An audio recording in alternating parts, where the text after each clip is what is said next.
The 1953 UK penny, a royal rarity or just old copper? Coin collectors, history buffs, and curious minds from around the globe. Welcome back to The Coin Cabinet, where we uncover the fascinating stories and hidden values behind the world's most iconic coinage. Today, we're journeying across the Channel to the United Kingdom, specifically to a year that marked a profound moment in British history, 1953. And our focus? This humble, yet historically significant, copper coin, the 1953 UK 1 penny. Now, if you're like many, you might have heard whispers, or perhaps even a full-blown rumor, that the 1953 penny is incredibly rare and worth a small fortune. Is it true?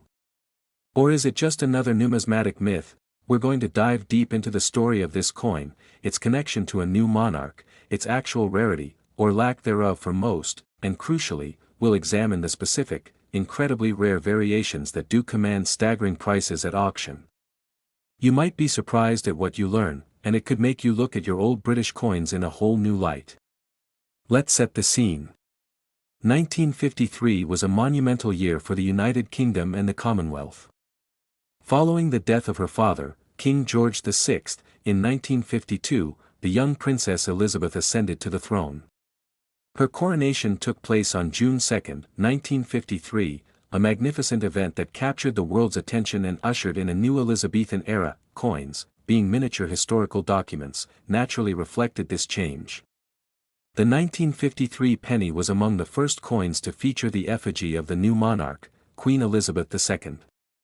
On the obverse, we see the beautiful, uncrowned portrait of the Queen by Mary Gillick, facing right.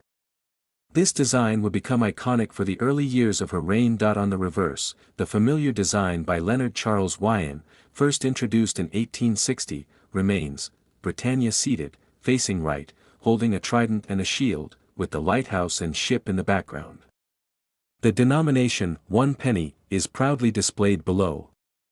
Now, here's where the story gets interesting, and where the common misconception about the 1953 penny's rarity begins. It's often believed that very few 1953 pennies were minted for circulation, making them all rare. And it's true that for some denominations, like the 1953 shilling or florin, mintages were indeed lower than usual. However, for the standard bronze penny, the Royal Mint actually produced a very substantial number for circulation, around 121 million. Yes, you heard that right, 121 million pennies with the 1953 date were released into everyday commerce. So, if 121 million were made, why the fuss? Why do people still consider them rare? The confusion likely stems from a few factors. Firstly, there was a genuine rarity among some other 1953 denominations. Secondly, commemorative issues and proof sets from that coronation year were produced in much smaller numbers and are indeed valuable. And thirdly, and most importantly, there exists an ultra-rare variant of the 1953 penny that truly is a collector's dream. We're talking about the 1953 proof penny. Unlike the millions of business strike pennies intended for circulation, proof coins are specially struck for collectors. They are made using polished dies and specially prepared planchets, the blank coin discs, often struck multiple times at lower speeds to produce an exceptionally sharp, detailed image with a mirror-like field and frosted devices. They were sold as part of complete proof sets issued to commemorate the coronation. For the 1953 penny, it is estimated that only 20,000 proof sets were issued. Within these sets, of course, was one 1953 proof penny. While 20,000 might sound like a lot, compared to 121 million, it's a tiny fraction. These proof pennies are the ones that command significant value. So, how can you tell the difference? Circulation strike will show signs of wear, a duller luster, and less defined details. The fields, the flat areas, will not be mirror-like. Proof strike will exhibit a deep, reflective, mirror-like finish in the fields and often a frosted, raised design. Devices. The details will be incredibly sharp and well-defined, almost three-dimensional. They also tend to have a squarer rim due to the multiple strikes. If you find a 1953 penny that looks unusually pristine and shiny, with that deep mirror finish, it could be a proof. As with any collectible, the condition of the coin, or its grade, plays a monumental role in determining its value. Proof coins, especially, are judged on their pristine nature.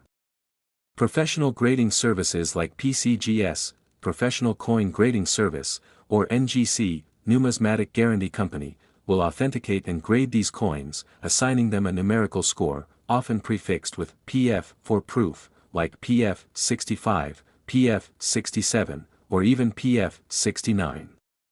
A higher grade means higher value. Now, let's get to the moment many of you have been waiting for, the auction details. What kind of prices do these rare 1953 proof pennies achieve? Prepare to be impressed. Auction Showcase 1. We often see beautiful examples of 1953 proof pennies, graded in the mid to high proof grades, such as PF 65 or PF 66, come up for sale. These coins, with their stunning mirrored fields and sharp details, are highly sought after by collectors building high-quality British coin sets. The price should be in the range of £150 to £300 GBP, or $200 to $400 USD, depending on market conditions. Here, you can see a certified PF 65 example recently sold for a respectable, state and approximate price, e.g., around £250. A fantastic return for a one-penny coin. Auction Showcase 2, but what about the creme de la creme? The truly exceptional specimens? Coins in even higher grades, like PF 67 or even PF 68, are considerably rarer and attract the most serious collectors. These coins are virtually flawless, showing no imperfections even under magnification. A 1953 proof penny, PF 67 or higher, with a significantly higher hammer price highlighted. This should be in the range of £500 to £1,000 plus GBP, or $700 to $1,300 plus USD. Just look at this magnificent piece. A dazzling PF 67 example, absolutely breathtaking in its preservation, recently hammered down for an impressive, state and approximate price, e.g., over £800. This demonstrates just how much condition matters, especially for a key date proof coin. Auction Showcase 3, the ultimate rarity/mistake. Now, for the real unicorn, there's an extremely rare story about some 1953 pennies struck with a slightly different die, or even isolated instances of circulation strikes exhibiting proof-like characteristics due to an anomaly in the minting process, which can fetch even higher prices. While not a distinct error type like a double die, any variations or exceptional striking quality on a regular circulation penny that mimics a proof, or any other anomaly, would be keenly observed by experts. However, these are incredibly scarce, almost legendary finds. Most truly valuable 1953 pennies will be the official proof issues. Avoid making claims that can't be substantiated. Keep this segment brief and focused on the potential for even rarer anomalies. While definitive public auction records for such extreme anomalies on a circulation strike 1953 penny are hard to pinpoint, the numismatic world always holds the possibility of the truly unique. However, for most collectors, the focus remains on identifying those exquisite proof issues. So, to recap, the vast majority of 1953 UK 1 pennies are worth just their intrinsic metal value or a few pence to collectors as a historical piece. However, if you have one that looks almost too perfect, with that deep, reflective mirror finish and frosted details, you could be holding one of the much rarer 1953 proof pennies, which are genuinely valuable. The next time you encounter an old British penny, particularly one from 1953, don't just dismiss it as old copper. Take a closer look. You might just have a piece of coronation history that's worth far more than its face value. Thank you for joining me on The Coin Cabinet.